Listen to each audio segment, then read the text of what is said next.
मित्रों, मैं doctor Dwarika Singh, homeopathic consultant, physician, dispenser. मैं आज आप लोगों के बीच उपस्थित हूँ पुनः एक वीडियो के साथ। इसमें भी मैं अपना परिचय दे देना उपयुक्त समझता हूँ। मैं बिहार विश्वविद्यालय मुजफ्फरपुर से DHMS और ब्रिटिश इंस्टीट्यूट ऑफ होम्योपैथी से DI होम और MD की डिग्री प्राप्त किया हूँ। इसके साथ ही मुझे 35 वर्षों से अधिक का चिकित्सा अनुभव है। इस अनुभव के आधार पर मैं आप लोगों के बीच आज मैं कॉन्स्टिपेशन के बारे में चर्चा करूंगा और उसके दवाओं के बारे में। जो भी मैं बताऊंगा वो बहुत वास्ट में न होकर के, बहुत बृहत में न होकर के फिंगर टिप्स मैं बताऊंगा और जो आपको आसानी से प्रैक्टिस में काम कर सके। पहले सिम्टम्स में कॉन्स्टिपेशन क्या है आप जाने। कॉन्स्टिपेशन हफ्ते में 2 या 3 से कम अगर शौच होता हो तो वो कॉन्स्टिपेशन के अंदर आता है। कॉन्स्टिपेशन में आंत जो है, बड़ी आंत पानी जो भोजन के साथ जाता है वो पूरा का पूरा पच जाता है और वहाँ ड्राइनेस उत्पन्न हो जाता है। ये ड्राइनेस पूरी आंत प्रणाली में शुरू हो जाती है, जिसके वजह से शौच होने में या शौच विलंब से या कई दिनों के बाद लगता है और यही कॉन्स्टिपेशन के लक्षण है। इसमें 2 मेन दवाएं ब्राइनिया और alumina. Dryness of mucous membrane of intestine, mucous membrane की आंत का ड्राइनेस हो जाए तो उसमें पहली दवा ब्राइनिया, और एलुमिना में ड्राइनेस के साथ साथ पैरेटिक ऑफ इंटेस्टाइन, आंतों में एक तरह से पैरालिसिस की तरह से हो जाता है, जिसमें मूवमेंट भी कम होता है आंतों का। तो पहली दवा ब्राइनिया, इसमें ड्राई स्टूल होता है, स्टूल सूखा और एकदम जैसे जला हुआ हो, तो उसमें ब्राइनिया, प्यास अधिक लगती हो तो इसमें ब्राइनिया दवा होगी।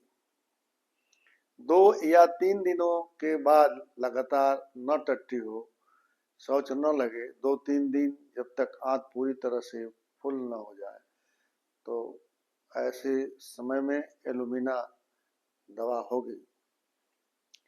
वैसे कहा जाता है कि एलुमिना ब्राइनिया की क्रॉनिक है। ब्राइनिया एक्यूट कॉन्स्टिपेशन में, और जब लंबे समय तक कॉन्स्टिपेशन रहता है तो एलुमिना दिया जाता है। इसके अलावा स्टूल अगर अल्टरनेट करके होता है, एक दिन के अंतर पर अल्टरनेट डी में, तो नट्रमूर दवा होगी एक दिन अंतर के साथ साथ। इसके अलावा अगर डायरिया और कब्ज, दस्त और कब्ज अल्टरनेट करते हो, कभी दस्त होता है कभी कब्ज होता है, तो इसमें 3-4 दवाएं हैं। पहला है एंट्रिमकोड, दूसरा है चेलुडेनियम, तीसरा है नाइट्रिक एसिड, चौथा है नक्सबोमिका, 5वां है ओपियम, 6वां है पल्स। इन दवाओं के बीच कंपैरेटिव स्टडी करके आप ले सकते हैं। अगर चिल्ड्रन में होता है तो एलुमिना और नक्स। बच्चों में जो इन्फेंट्स हैं या थोड़ा सा बड़े बच्चे हैं उसमें होता है तो लाइकोपोडियम और नक्स, ये 2 दवा होती है। ओल्ड पीपुल में, जो पुराने लोग हैं, उनमें एंट्रिमक्रोड, फास्फोरस और एलुमिना, एंट्रिमक्रोड, फास्फोरस और एलुमिना। कमर दर्द के साथ अगर होता हो तो एस्कुलस और फेरम मेट। कमर दर्द के साथ अगर कब्ज हो तो एस्कुलस और फेरम मेट। ब्लीडिंग के साथ हो तो कोलिनसोनिया, एसिड नाइट्रिक और नक्स। हेमामेलिस, ये 4 दवाएं चलती हैं। बच्चों में अगर कब्ज होता है क्रॉनिक, बहुत दिनों तक रहे, तो एलुमिना और ओपियम दवाओं को ट्राई किया जा सकता है। और generally alumina, bryonia, opium, sulphur, calcarea carb और लाइकोपोडियम, ये सारी दवाएं बच्चों में चलाई जाती हैं। Constant desire, ineffectual urging. अगर पेशेंट को बराबर अर्जिंग होती है, कांस्टेंट डिजायर है, उसको बराबर टट्टी जाने की इच्छा होती है और जाने पर न होता हो, तो इसमें 2 दवा होती है। एक तो नक्सवोमिका और दूसरा एनाकार्डियम। नक्सवोमिका में केवल गैस पास होता है लेकिन स्टूल नहीं आता है, तो ऐसी स्थिति में नक्सवोमिका ये दवा होगी। और अगर ऐसा नहीं है तो नक्सवोमिका के अलावा एनाकार्डियम। ओल्ड पीपल में हो एलुमिना और नक्स, ये 2 दवा। सल्फर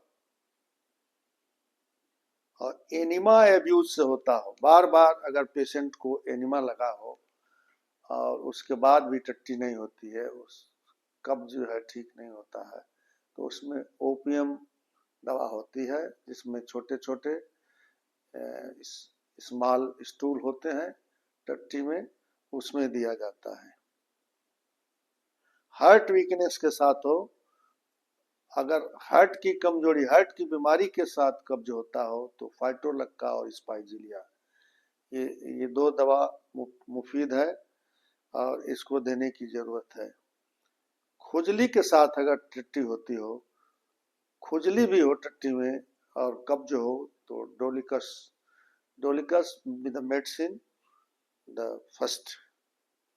और बहुत ही कठोर कब्जों में एलुमिना। और ऐसा कब्ज हो जो इसमें टट्टी करने के लिए पेशेंट को खड़ा होना पड़ता हो, बिना उसके नहीं होता है, तो ऐसे कॉन्स्टिपेशन में कास्टिकम दवा होती है। प्रोस्टेट इनलार्जमेंट के साथ, अगर बूढ़ों में प्रोस्टेट बढ़ा हुआ है और उसके साथ हो तो सब्बल सेरुलेटा और सालिसिया। और रेक्टम प्रोलेप्स के साथ अगर टट्टी का रास्ता बाहर निकलता हो तो पोडोफाइलम दवा होगी। उसके साथ साथ रूटा भी दवा होती है। वोमेन की प्रेगनेंसी में होती है इरेगुलर, तो एलुमिना दवा होगी। अगर ट्रेवल करने से, यात्रा करने से कब्ज हो जाता हो तो एलुमिना और नक्स ये मेन दवा होगी। इन सब दवाओं का प्रयोग जो है आप 630 to 100 तक कर सकते हैं, और मैं 6 में अधिकतर दवाओं का प्रयोग करता हूं और जो काफ़ी इफेक्टिव होता है। 6 पोटेंसी की दवा 2 से 3 बार, 40 नंबर की ग्लोबल्स में, 30 पोटेंसी की 2 बार, 40 नंबर की ग्लोबल्स में, और 200 पोटेंसी की अगर लेना हो तो 3 दिन पर 4 गोली लें। वैसे 6 पोटेंसी ज़्यादा मुफीद है और आप 6 पोटेंसी में ही दवाओं को लें। इस प्रकार मैं आपको कब्ज के बारे में जो संभव दवाएं थी, जो मैं अपने प्रैक्टिस में यूज करता हूं और जिससे फायदा मिलता है, वो आपको बता चुका हूं। अब इंग्लिश के श्रोताओं के लिए भी कुछ दवाओं को इंग्लिश में बता देना उपयुक्त समझता हूं।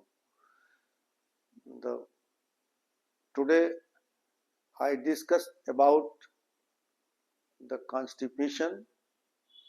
Constipation is a disease in which stool comes 2 or 3 days after, mostly in a week 2 or 3 times. Such type of disease is known as constipation. So constipation occurs due to dryness of large intestine. The dryness of large intestine, the water with food comes in the large intestine. Total water absorbed by large intestine, and therefore their stool their stool will be dry. So I discuss in this cases few medicine, two medicine mainly, Bryennia and Illumina. Bryennia is due to dryness of intestine, stool becomes dry and as like burnt, and Illumina is the chronic of Bryennia, and in Illumina also a paretic system, paretic symptoms will be found with the dryness, and the patient suffer from constipation. The stool comes after 3 or 4 days. In this cases, the Illumina will be the medicine. Stool alternate one day after, then you can give Netramor. In children, Lycopodium, Nux-vomica or Illumina. 3 medicine is indicated. In old people, Antium crude or phosphorus. The bleedings with constipation, you can give Polinsenia, acid nitric and Nux-vomica. In children, Illumina, Bryennia and opium, and chronic cases in children, Illumina and opium. With constant desire of stool, ineffectual urging, in this case Nux-vomica will be the medicine. In the Nux-vomica, only flatus is discharged and stool not comes with flatus,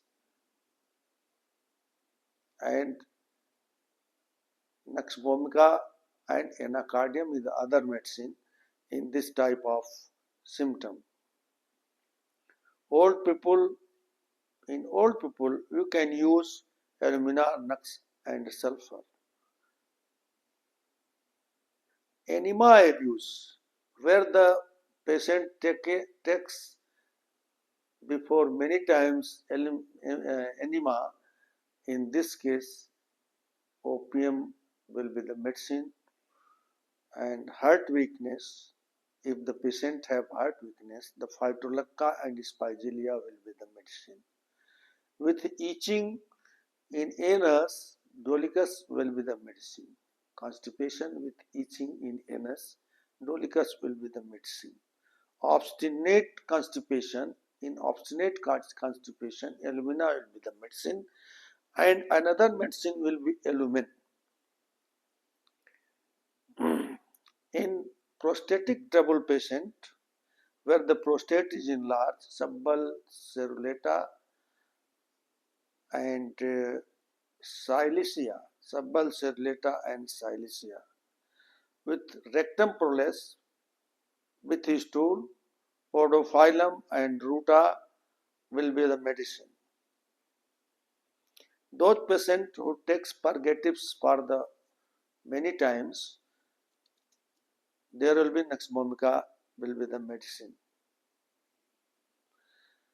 Stool remaining in the rectum many days without urging, the Illumina will be the medicine. The travelers who travels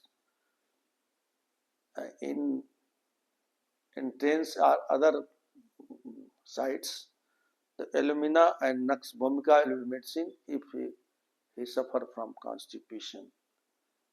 These are medicine I use in 6 and 30 potency. Mainly I use 6. You can use 6, 30 and 200 also.